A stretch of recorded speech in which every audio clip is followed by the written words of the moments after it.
So here's our countertops that they are wanting to use. It's a Acadia butcher block.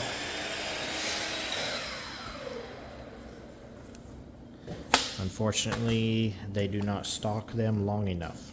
We need 8 foot 3 inches, and the longest they stock is 8 feet.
got those springs too. Yeah.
All right, everyone.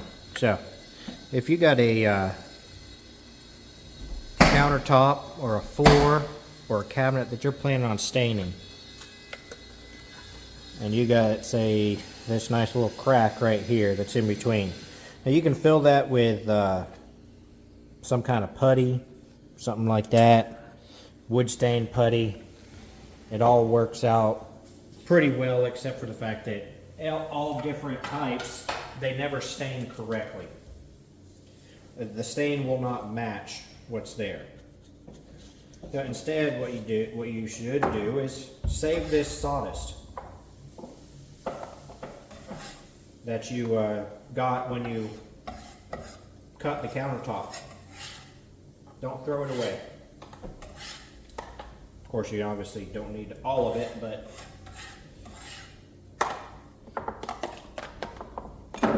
and you can use Elmer's glue. Basically, you just want to use some kind of glue that definitely dries clear. So this wood glue dries clear, and Elmer's glue actually works very well as well.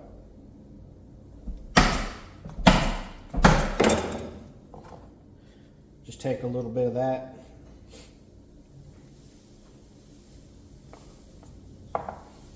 To make yourself your own little personal sawdust filler, wood filler that actually matches your particular countertop or cabinet or whatever it is that you're working with. So might take a little bit getting the exact amount of it that you need so that it's like a putty consistency.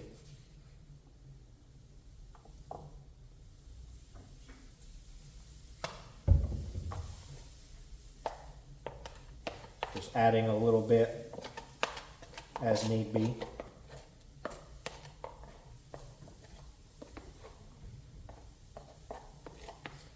And if we don't have enough here, I do have more sawdust on the ground from when we cut out this countertop for the sink. But that right there, it's a nice little putty consistency there. And like I say, because the glue is going to dry clear, but the clear glue will not stain with the stain, and so the seam will still show up. So as you can see, we've got our putty. It's a little bit thick, but most wood fillers are, and that's kind of the way we want it to be. And then we can use this putty that we have made with the actual wood material to fill these gaps. And I'm not really worried about these nail holes back here because they're wanting a piece of backsplash that they're planning on painting put back there. But as you can see, this works great to fill the nail holes as well as these little seams in between the two things. So just try and really push it down in there so that then when you sand it, lightly sand it after it all dries, that it's still, you don't sand all of it off.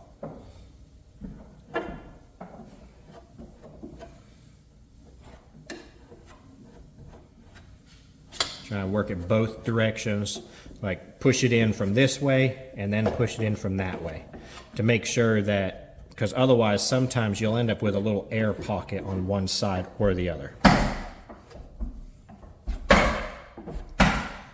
And like I say, when you stain, after this is sanded out and you stain it, the stain, because it is the actual, in this case, acacia wood that this countertop is made from, it will actually stain the same color and won't have a caulked seam or puttied seam that sticks out like a sore thumb because it's a clear coat or even a dyed putty that doesn't really stain correctly. So you can buy wood putties that are supposed to match different types of material, but it doesn't necessarily match your particular material. Because even in red oak, you'll have some red oak that's really dark red, some red oak that's lighter.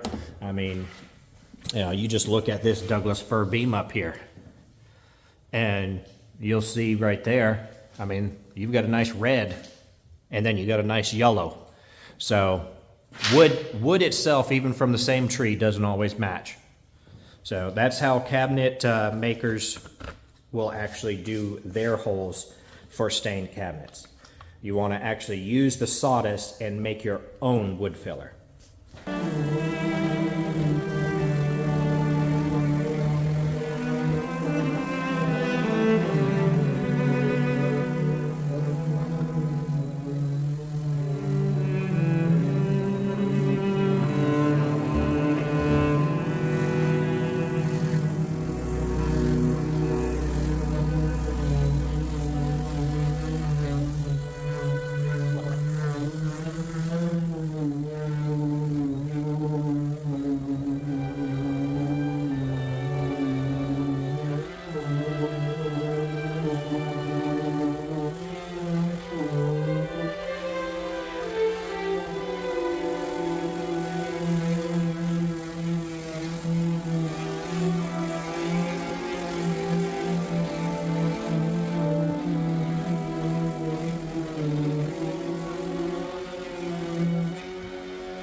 All right, so there's the cabinets with the butcher block countertop.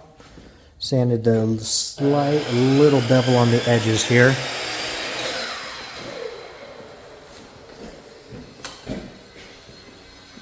You see that seam has already pretty much disappeared. You can barely see it there. Looks almost just like all the other seams that they got. And when it's stained, it'll hide even more. Plus, you'll have the lip from the kitchen sink, so there'll be very little visible. So the best place to hide it is like right where a kitchen sink is. It's going to break it up, line it up with the center. It's going to really make that seam disappear. So now, before we put the backsplash on there and we put the sink in, the homeowner is going to go ahead and stain it the color that they want, and then we'll do all those other trims. That way they can make sure they get that sealer all the way underneath and protecting that countertop well.